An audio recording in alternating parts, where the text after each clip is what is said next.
তোমাদের স্বাগত জানাই আজকের একটি নতুন ক্লাসে।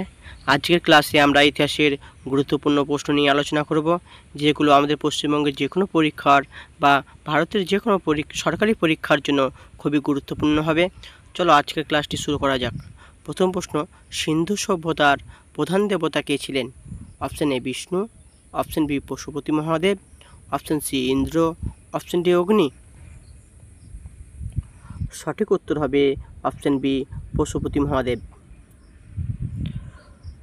কিছু গুরুত্বপূর্ণ তথ্য, সিন্ধু সভ্যতার শিলমোহরে এক দেবতার চিত্র পাওয়া যায়, যিনি পশু দ্বারা পরিবেষ্টিত, তাকেই পশুপতি মহাদেব বলে মনে করা হয়েছে। তোমরা পাশে ছবিটি দেখতে পাচ্ছ স্ক্রিনে। পরবর্তী প্রশ্ন, ঋগ্বেদ কোন যুগের সাহিত্য? অপশন এ সিন্ধু যুগ, অপশন বি বৈদিক যুগ, অপশন সি মৌর্য যুগ, অপশন ডি গুপ্ত যুগ। সঠিক উত্তর অপশন বি বৈদিক যুগ।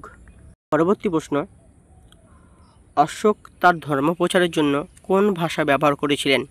Option A Sanskrit, option B Pali, option C Prakrit, option D Tamil. সঠিক উত্তর অপশন সি প্রাকৃত। কিছু গুরুত্বপূর্ণ তথ্য, অশোকের লিপি প্রথম আবিষ্কার করেন জেমস প্রিন্সেপ নামে এক ইংরেজ পণ্ডিত।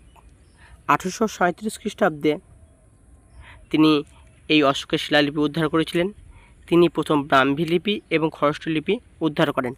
তাহলে এখানকার মধ্যে সালটা খুব ইম্পর্টেন্ট আছে, যে অশোকের শিলালিপি কে কবে আবিষ্কার করে? তখন অ্যান্সার হবে জেমস প্রিন্সেপ 1837 খ্রিস্টাব্দে। এখানে আরেকটা প্রশ্ন হয় যে অশোকের শিলালিপিগুলো কোন লিপিতে লেখা ছিল? তখন অ্যান্সার হবে ব্রাহ্মী ও খরষ্ট লিপিতে। পরবর্তী প্রশ্ন, চন্দ্রগুপ্ত মৌর্য কাকে পরাজিত করে ভারতকে ঐক্যবদ্ধ করেছিলেন?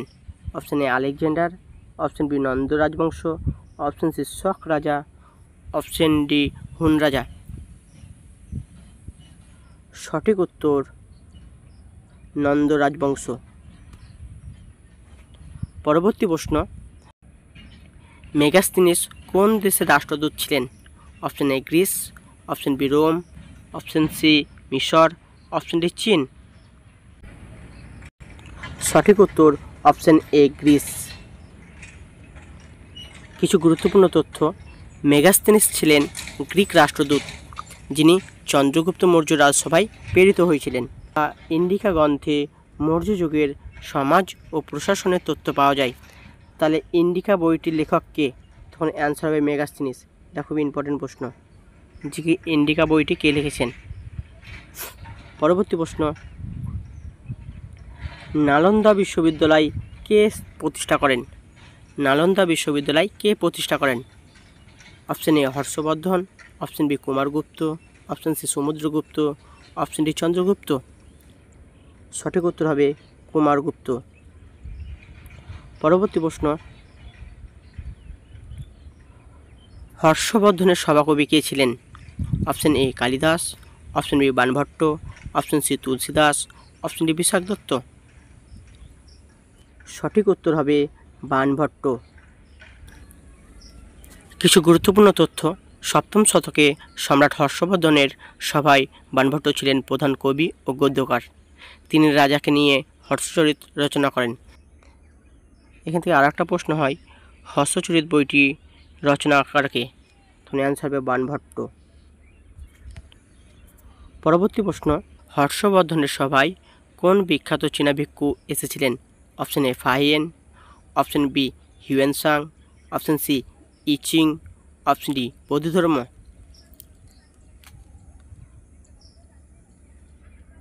সঠিক উত্তর হিউয়েনসাং। কিছু গুরুত্বপূর্ণ তথ্য, চীনা ভিক্ষু হিউয়েনসাং হর্ষবর্ধনের আমলে ভারতে এসেছিলেন। তিনি হর্ষচরিত ও ভারতের সামাজিক জীবনের মূল্যবান বিবরণ দেন তার শি ইউকি বইয়েতে। পরবর্তী প্রশ্ন, মোগল সাম্রাজ্যের প্রতিষ্ঠাতা কে ছিলেন? Option A Akbar, option B Babur, option C Humayun, option D Shahjahan. সঠিক উত্তর হবে অপশন বি বাবর। কিছু গুরুত্বপূর্ণ তথ্য, 1526 খ্রিস্টাব্দে বাবর পানিপথের প্রথম যুদ্ধে ইব্রাহিম লোদিকে পরাজিত করে ভারতে মোগল সাম্রাজ্য প্রতিষ্ঠা করেন। তাহলে এখান থেকে একটা গুরুত্বপূর্ণ প্রশ্ন হয় যে পানিপথের প্রথম যুদ্ধ কবে কাদের মধ্যে হয়েছিল? তখন অ্যান্সার হবে তোমার 1526 খ্রিস্টাব্দে বাবরের সঙ্গে ইব্রাহিম লোদির প্রথম পানিপথের যুদ্ধ হয়। পরবর্তী প্রশ্ন, তাজমহল কে নির্মাণ করেন? তাজমহল কে নির্মাণ করেন? Option A Akbar, option B Jahangir, option C Shahjahan, option D Aurangzeb. তাজমহলকে বলা হয় লাভ অফ সিম্বল, তাই এটা তোমাদের জন্য হোম টাস্ক। পরবর্তী প্রশ্ন, আইনি আকবরী কার লেখা? Option A Abul Fazl, option B Birbal, option C Tansen, option D Todarmal. সঠিক উত্তর হবে অপশন এ আবুল ফজল। আবুল ফজল ছিলেন আকবরের সভাসদ ও ইতিহাসবিদ।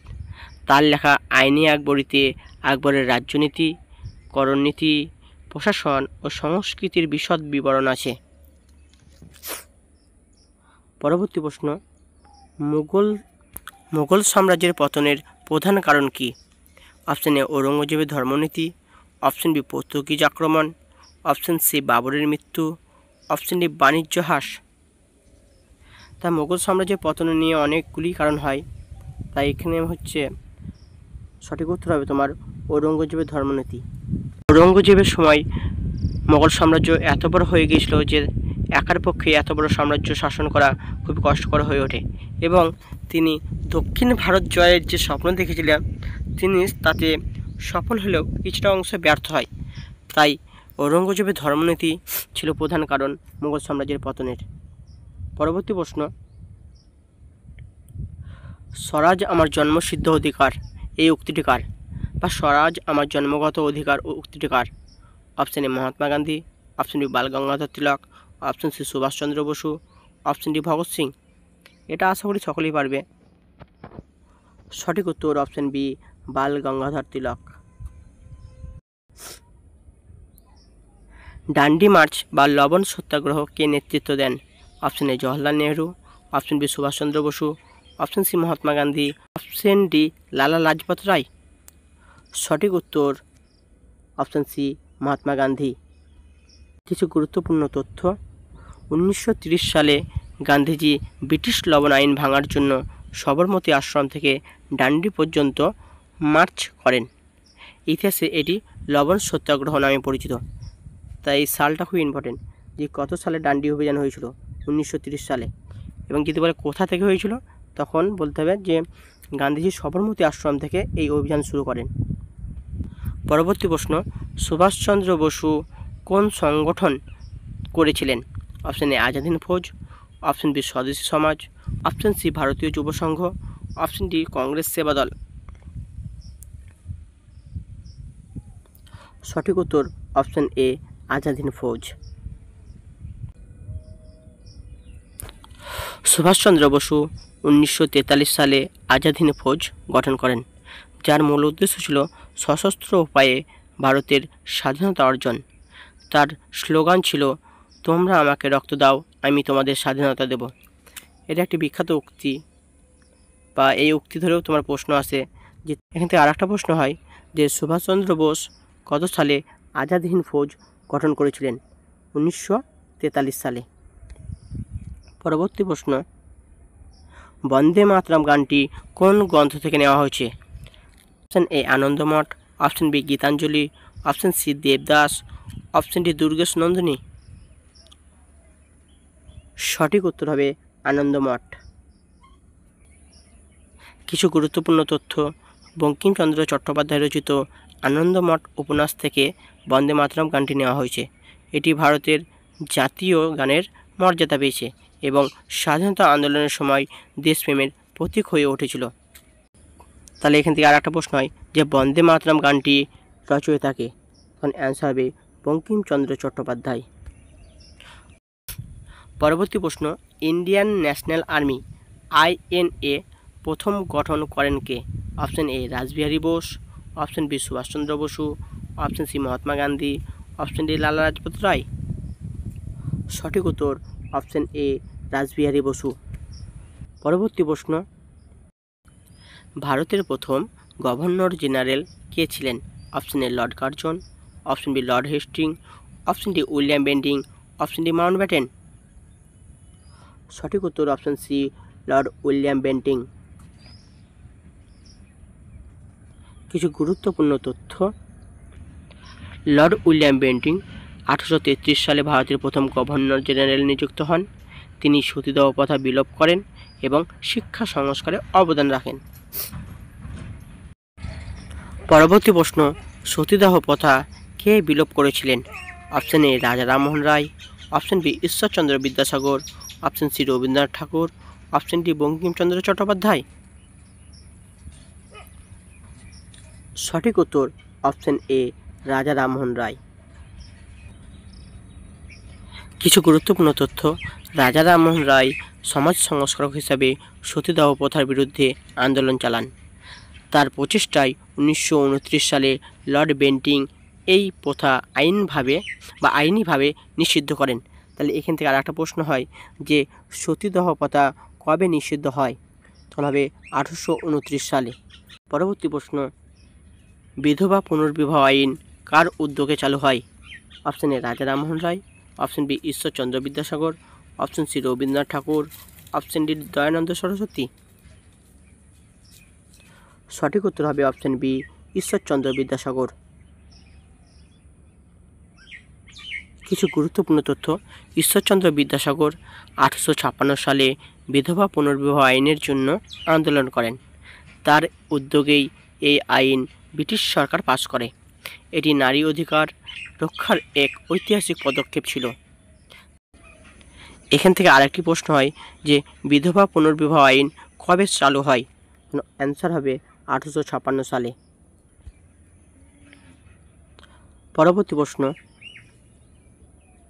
অরবিন্দ ঘোষ কোন সংবাদপত্রের সঙ্গে যুক্ত ছিলেন? Option A Jugantar, option B Kallol, option C Anandabazar, option D Hindu Patriot. সঠিক উত্তর হবে অপশন এ যুগান্তর পত্রিকা। কিছু গুরুত্বপূর্ণ তথ্য। অরবিন্দ ঘোষ যুগান্তর পত্রিকার মাধ্যমে বিপ্লবী ভাবধারা প্রচার করতেন। এটি বাংলার জাতীয়তাবাদী আন্দোলনের অন্যতম গুরুত্বপূর্ণ কণ্ঠ ছিল। পরবর্তী প্রশ্ন, সাইমন কমিশন ভারতে আসে কোন সালে? অপশন এ 1927 খ্রিস্টাব্দে, অপশন বি 1930 খ্রিস্টাব্দে, অপশন সি 1919 খ্রিস্টাব্দে, অপশন ডি 1942 খ্রিস্টাব্দে। সঠিক উত্তর হবে অপশন এ 1927 খ্রিস্টাব্দে। পরবর্তী প্রশ্ন, ভারতের সংবিধান গৃহীত হয় কবে? অপশন এ 26শে জানুয়ারি 1950 সালে, অপশন বি 15ই আগস্ট 1947 সালে, অপশন সি 26শে নভেম্বর 1949 সালে, অপশন ডি 2 অক্টোবর 1948 সালে। সঠিক উত্তর হবে 26শে নভেম্বর 1949 সালে।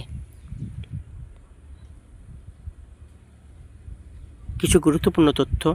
ভারতের সংবিধান 26শে নভেম্বর 1949 সালে গৃহীত হয় এবং 26শে জানুয়ারি 1950 সালে কার্যকর হয়। এই দিন থেকেই ভারত গণপ্রজাতন্ত্রী দেশ হিসেবে পরিচিত হয়। এখান থেকে আর একটা প্রশ্ন হয় যে ভারতের সংবিধান কত সালে কার্যকর হয়? তখন অ্যান্সার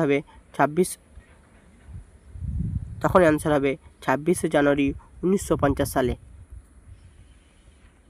পরবর্তী প্রশ্ন, ভারতের প্রথম রাষ্ট্রপতি কে ছিলেন?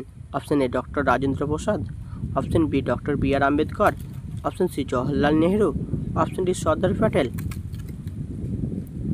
সঠিক উত্তর হবে option A doctor Rajendra Prasad.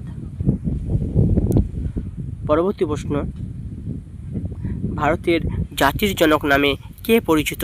Option A Subhashchandra Basu, option B Mahatma Gandhi, option C Jawaharlal Nehru, option D Bhagat Singh. সঠিক উত্তর অপশন বি মহাত্মা গান্ধী। তো এই ছিল তোমাদের জন্য ইতিহাসের গুরুত্বপূর্ণ প্রশ্ন। সেশনটি কেমন লাগলো সেটি কমেন্ট করে জানাও। ধন্যবাদ।